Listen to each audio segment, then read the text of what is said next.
involved in good work. Charity work is one part of the goodness that Islam wants to see from us. Charity is good always, of course. This a practical help is very good. But not only this.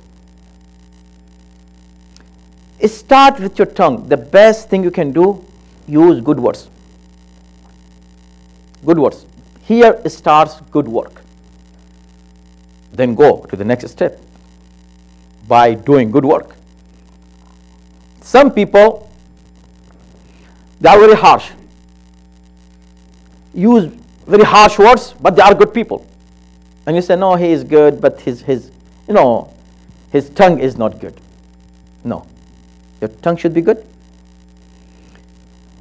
The way you speak, the way you talk, this is behavior. Behavior starts from here, from your tongue.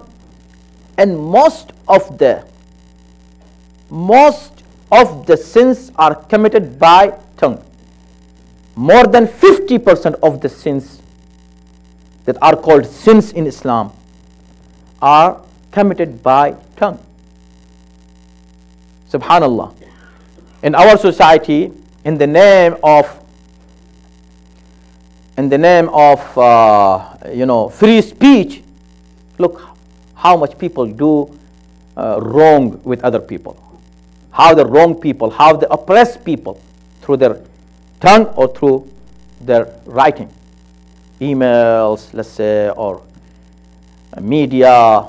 So, speaking something that hurting other people's feelings, lying, backbiting, slandering, so many things. And the book that we are discussing in our Friday sermons, book of Imam Zainul Abidin alayhi salam, Risat al-Huquq. In the beginning we have discussed this issue of tongue, importance of tongue, because Imam has already mentioned that the rights that we have, rights of other people on us, before rights of other people we have rights of ourselves on ourselves. And among those rights are rights of our body parts, our limbs on ourselves. So the right of eyes, right of ears, right of hands, right of tongue.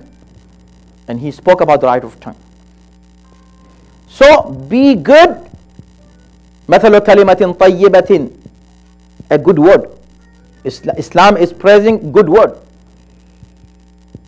Start with salam, smile, good words, good behavior. Start with good speaking, good way of talking. Then, of course, this should reflect with your practice, with your amal.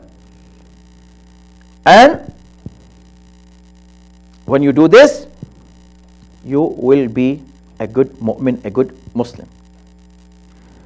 So hurting somebody's feeling is haram, as I said, and it is relative. If you hurt somebody's feeling, now the person who you are hurting is innocent. Sometimes he is not innocent. And you are just answering. Even in answering, you should be careful. Don't answer more than necessary.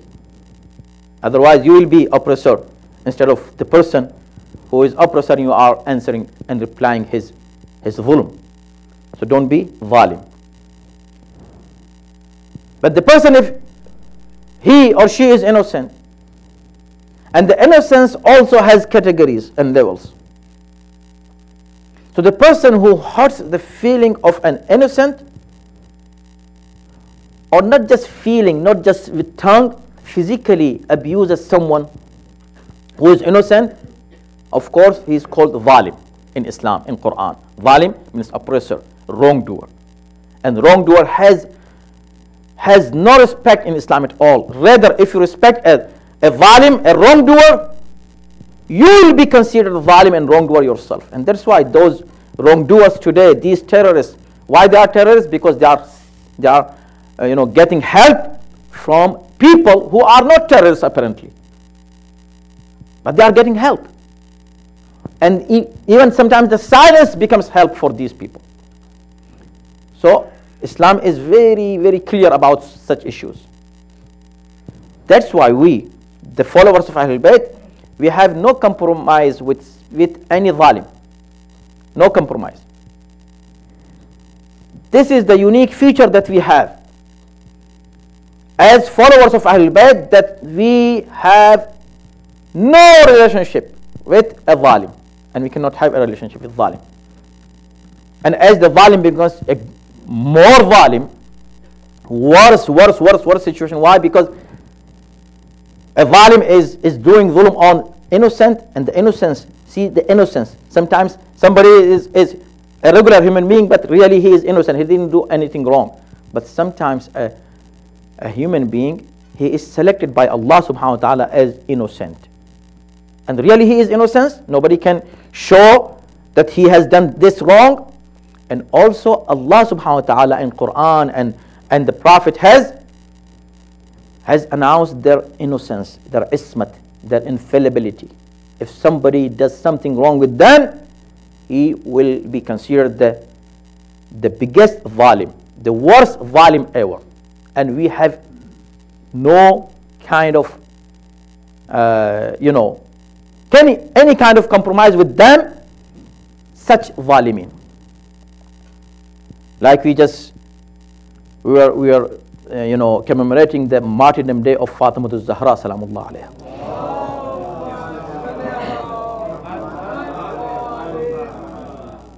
See her innocence, see her infallibility, see her sinlessness,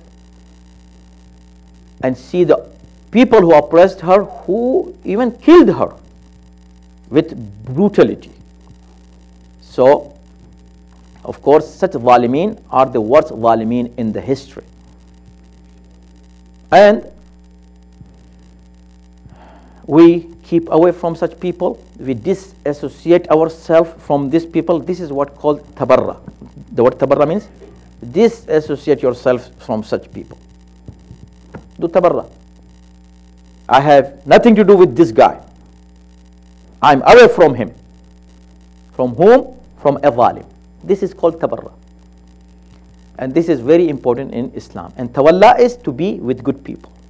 Be always with good people. Keep away from bad people.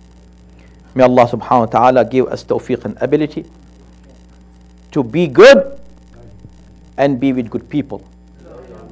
And remain away from wrong and wrongdoers. May Allah subhanahu wa ta'ala give us tawfiq to follow the instructions of Quran and Ahlul Bayt alayhi salatu wassalam. إن أحسن الحديث وأبلغ الموعظة كتاب الله.